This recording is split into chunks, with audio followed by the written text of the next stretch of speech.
নদিয়া জেলার তেহট্ট থানার অন্তর্গত চিলাখালী দাসপাড়াতে লরির ধাক্কায় না ফেরার দেশে চলে গেলেন ভবানীপুরের বাসিন্দা দেবাশিস ঘোষ। তারপরে এলাকার বাসিন্দারা চিলাখালী দাসপাড়ায় করেন রাস্তা অবরোধ। খবর পেয়ে ঘটনাস্থলে পৌঁছায় তেহট্ট থানার পুলিশ ও তেহট্ট হাইওয়ে ট্রাফিক গার্ডের পুলিশ। এরপরে আরও কি হলো, এলাকার বাসিন্দারা কি দাবি করলেন, চলুন শোনাবো।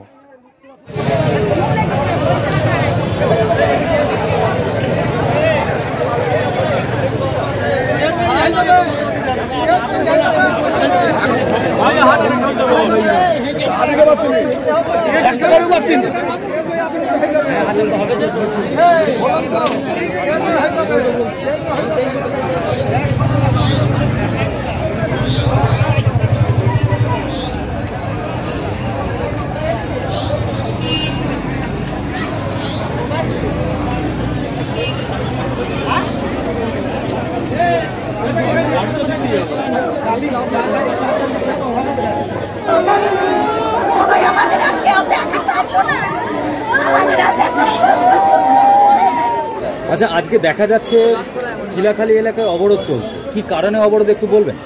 এরা দুজন মোটরসাইকেলে ছিল। প্রথমে লরিটা যায় ওকে ধাক্কা মারে, একজন পড়ে যায় ডাইনি, একজন পড়ে যায় বাই। যখন বাই পড়ে যায় তারপরে লরিটা একদম পুরো ওর মাথার মধ্যে চলে যায়। এটা কোন দিক থেকে কোন দিকে যাচ্ছে? দুজনে যাচ্ছিল এদিকে, পূর্ব দিকে থেকে পশ্চিম দিকে যাচ্ছে।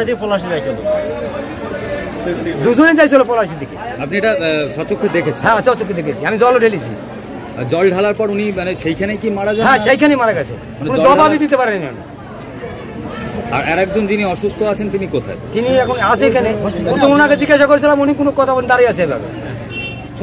আচ্ছা, আপনারা কি দেখলেন ঘটনার পর? আমরা ঘটনা দেখা পরে এখানে যখন লড়তে যখন আওয়াজ দিল তখন আমরা ঘর থেকে তাড়াতাড়ি বেরিয়ে আসি জল নিয়ে আসার পর তারপর দেখছি দু একজনে জল ঢালছে আমাদের পাশের বাড়ি মহিলা।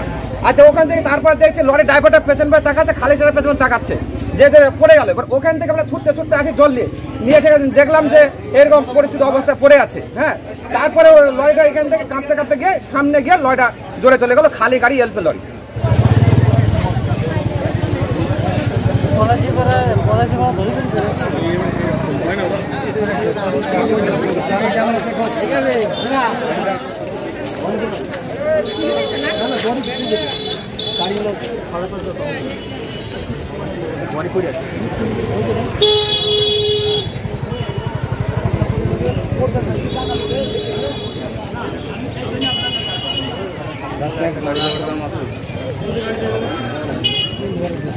অবশ্যই আমাদের বাচ্চা সেই চাকরি করছি ভাই, এখন ফোন পাচ্ছি।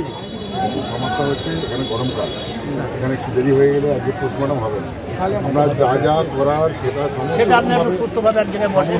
আমাদের লোকজন 2-5 জন, আমরা বেশি যাবো না, 2-5 জন আপনার সঙ্গে মৃত্যু হচ্ছে। থানাতে যাবো না বর্তমানে।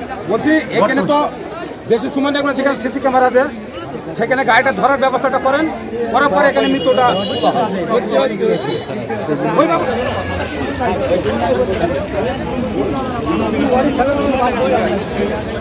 এই গাড়িতে একটা স্টাফ যাবে, আমাদের